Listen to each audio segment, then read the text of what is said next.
Welcome to this DaVinci Resolve Fusion node breakdown.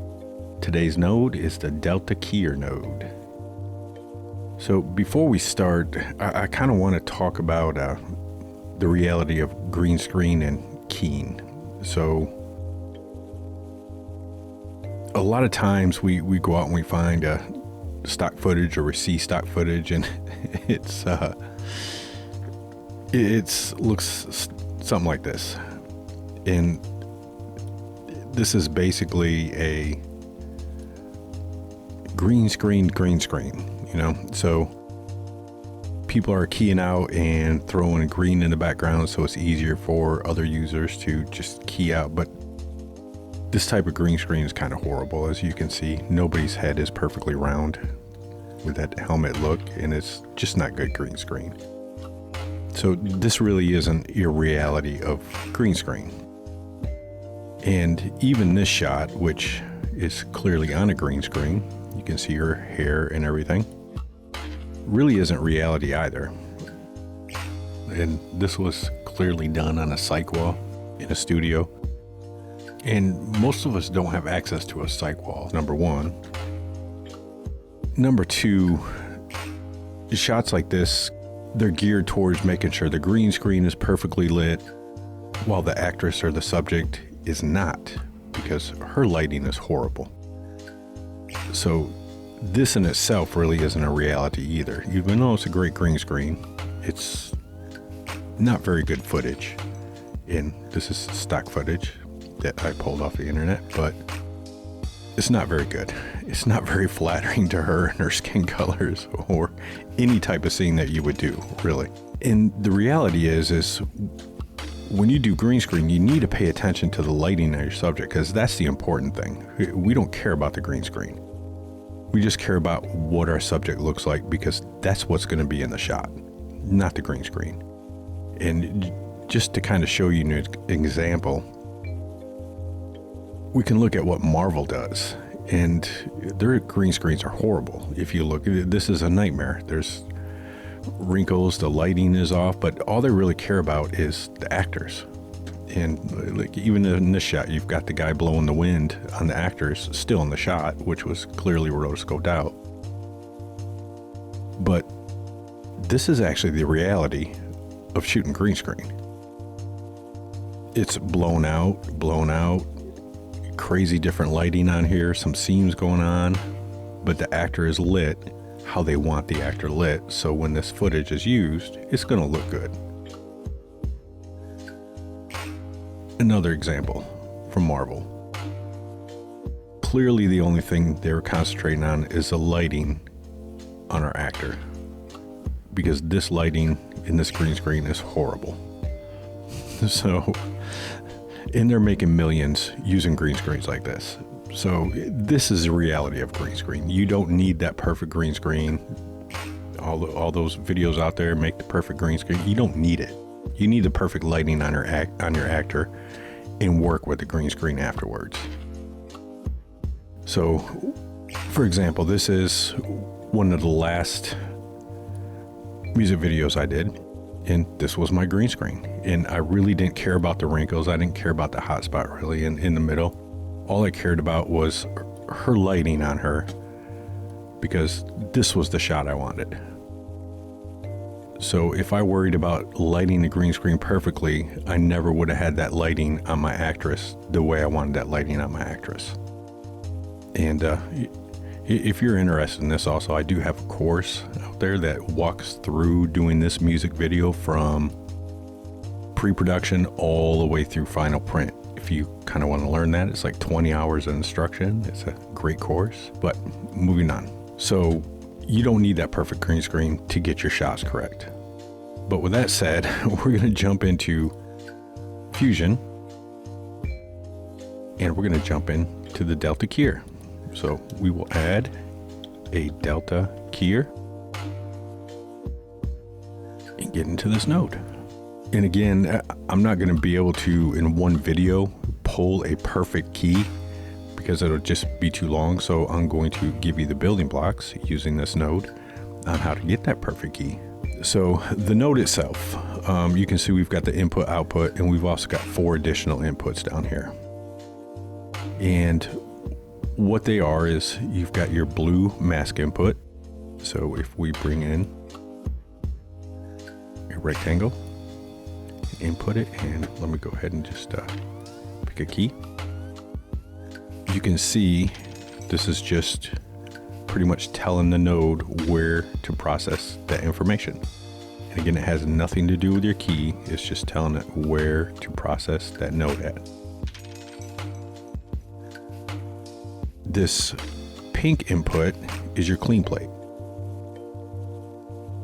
So like we said yesterday, if we wanted a clean plate, we could create one if we didn't make one on set. And create a clean plate, change up our thresholds, fill it. And if we plug it into, let me clear this, plug it into our delta keyer, we get an initial clean plate, which is actually pretty decent, but not what we want. So that's the clean plate input. You've also got a garbage matte input. So if we want to get rid of everything around her, so we're only working with the actual footage of her, because that's what's important, I could bring in a polygon node, and we can create a polygon around her real quick.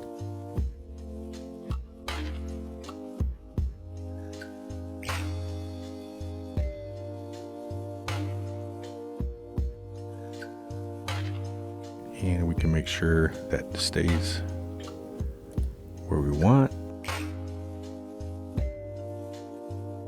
And that's good. And then we can take this and plug it into our garbage matte, and we can invert it. So now we've got a garbage matte on our footage. This last one right here is your solid matte input, and we'll get to that here in a minute. Now, the keyer itself has multiple view modes. So right now we're viewing the final result. If we go to pre-matte, that's displaying the output of our pre-matte key.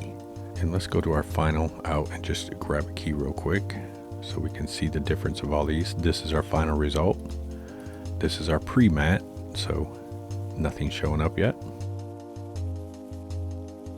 We have the tuning ranges, which displays a false color. We have status, which will show any information that we added to it, like any type of masks or mattes or any erodes or dilates, and this is showing that we had a garbage matte on it. Intermediate result is kind of an untouched source image with the final matte, meaning it'll show the original untouched image and the final matte. And this is the view mode you would use if you're using multiple keyers in a row. So you would place the first one on intermediate, and then your next one you would work on more. And then we have final result, which is what we will use. So let's refresh that. Now, in order to pick our color, I personally like to have it on alpha and drag my color picker over and kind of see what is going to give me the best result out of this whole image. And since there isn't huge difference between any of this green around here, it really doesn't matter too much where I pick from, but I'm going to pick from right here. You flip back, and that is our initial key. And you can go down here and fine tune your red, green, and blue channels. You can add a pre-blur before your actual matte comes in. The gain right here influences the screen color, and the balance determines the proportions of the two different channels that the keyer is actually using. So we can adjust this to adjust our key. Now right here you have lock alpha and spill removal balance, And this allows you to lock the different color references, basically. So if I was to unlock this, our alpha reference and our spill color reference would be individual color choices. So we can go in here and fine tune anything we need to fine tune. Same with our spill color. And if you lock them, it's just going to lock them both together, so we're using the same color channels. Now the pre-mat tab right here is kind of a garbage mat in itself, like an overall garbage mat. So we can adjust the soft range to kind of extend the range, and we can erode it down, and we can blur it out. And we can also lock the color picking from within here. And if you need to adjust your luminance or your RGBs, you can do that all from right here. Now on the matte tab, this is where we're really going to start getting some work in. So this threshold is kind of a slider that lets us change the values of our blacks and our whites. So we can bring up our blacks to start, and if you look right in here, when I bring it back, you can kind of see some of the screen in here. But if I start moving my lows, it's starting to remove that. Now what I really want to watch is my detail. So, because as you start removing this, you're going to start removing detail as well. And again, it's shot dependent. So how much detail you do or don't need is going to be dependent on your shot itself. But we're going to bring this down. And your highs, you can bring those down. And if I really bring it down, you can see what it's doing. So it's bringing those levels back out. But I want to kind of find a sweet spot. There we go. And anytime you're doing this, you want to keep double checking your alpha channels. Because what I really like to do when it comes to this highs right here, if we look in here, we can see all this data is coming through. It's not completely clear. Now, if we look, we've got hair on this side and we've got some hair on this side, and the hair should really be somewhat transparent. So I don't want to knock this high threshold down so low, just getting rid of all those transparencies. So what I really want to do is just barely move it down till I see some of this pulling out.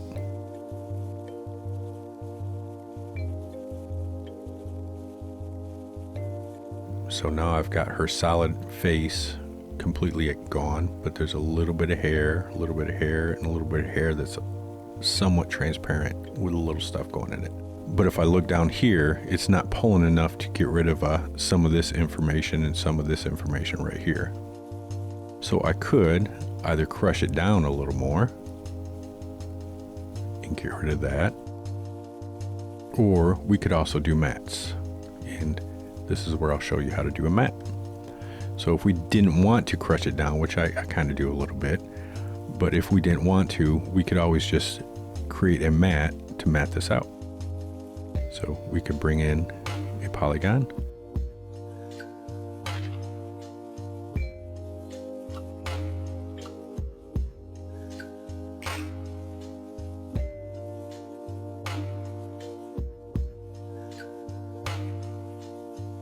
And we can animate it to make sure it stays in there.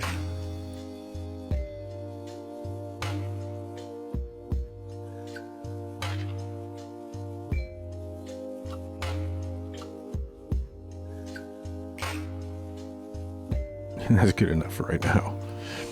And we can take this and plug it into our solid matte. So now that'll all just be matted out without having to lower these levels so much. So we don't have to worry about that popping through. And we can soften that up a little bit.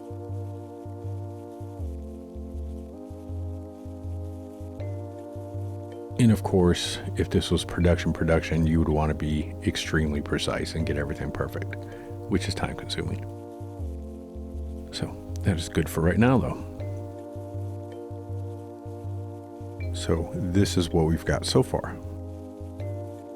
Once we have our threshold levels good, We can use the restore fringe to start restoring fringe if we need to. We can erode or dilate.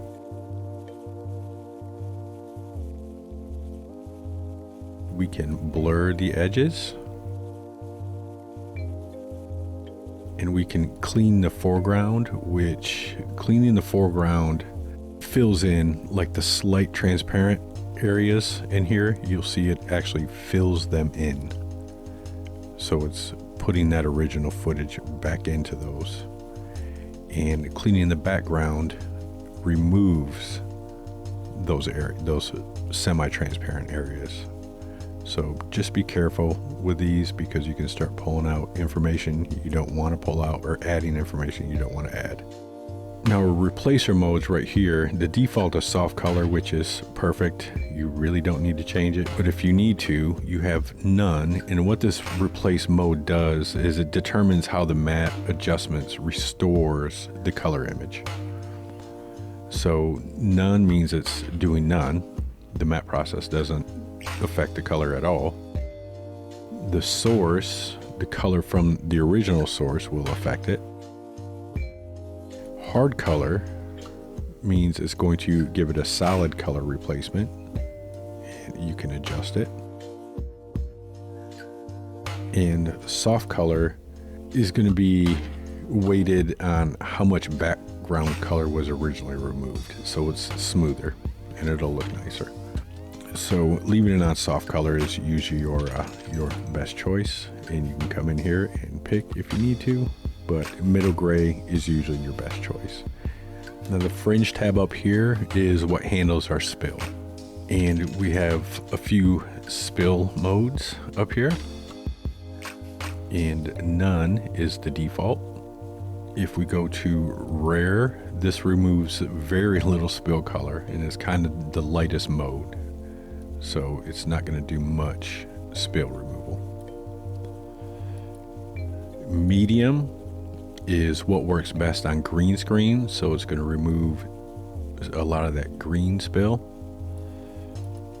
Well done is what you want to use for blue screens, and burnt is used for blue screens that have some pretty bad image quality or issues with the image.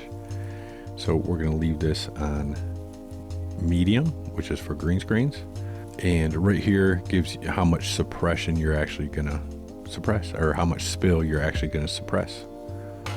Fringe gamma will adjust the brightness of the halo that's going around our mask.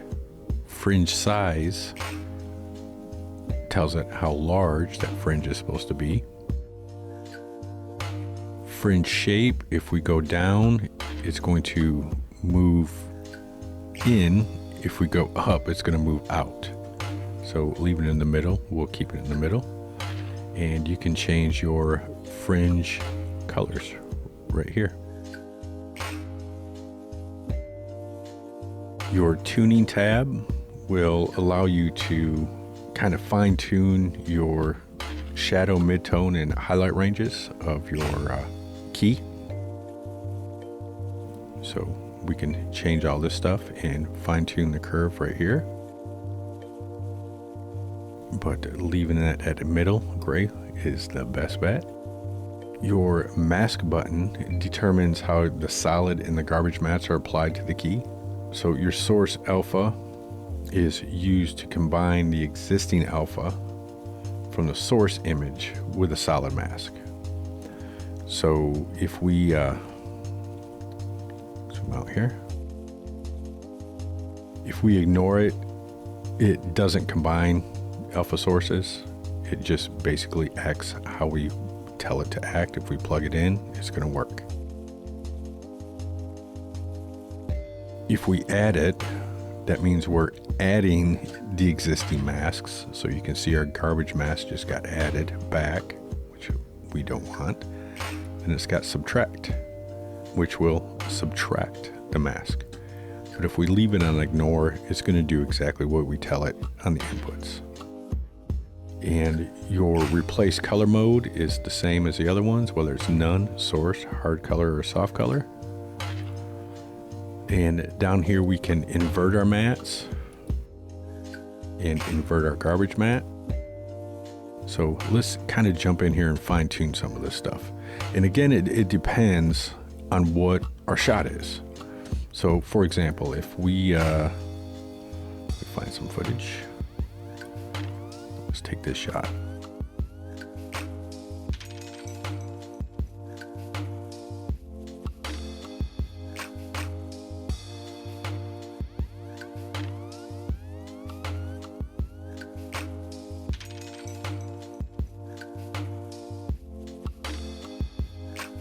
So if we have this shot right here in this footage, and let me lock that down. We kind of need to base our key off what's going on in our shot. So we can see we've got some issues we need to fix. We've got some dark edges right there. We've got some dark edges, halo around her hair. So we can always come in to our delta keyer, and if we go to our matte or our fringe, we can change, say, the gamma on our fringe. We can change the fringe size, and we can go to our matte, and we can erode or dilate however much we need to. We can blur it up a little bit.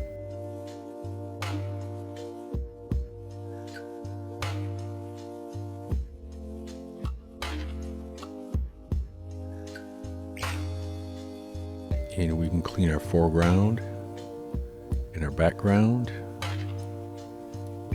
to kind of get the look we're looking for. So like I said, it's shot dependent. So where something like this might work good enough, which it doesn't, this does not work good enough for this shot. I would never produce this, but let's say it worked good enough for this shot. It might not work for, let's say, this shot where we've got a darker background. So other than obviously doing some color balance and color changes on our subject, we can see right in here the gamma on our matte is not correct. So we would have to change our gamma to fix our key. So that is the delta keyer node. Jump in and play with it, and definitely don't come up with one setting and one way to do it, because every shot is different. Every purpose of the shot is different. And like I said, there's not one button to magically key out and get a perfect key. But whatever you do, just try to maintain the reality of your subject and avoid helmet head, avoid the unrealism, and be realistic when it comes to actually getting your green screens, like shooting with your green screens. Worry about your subject's lighting, and you'll always be able to pull that perfect key, provided you take the time. So that is the delta keyer node, and I will see you in the next node breakdown.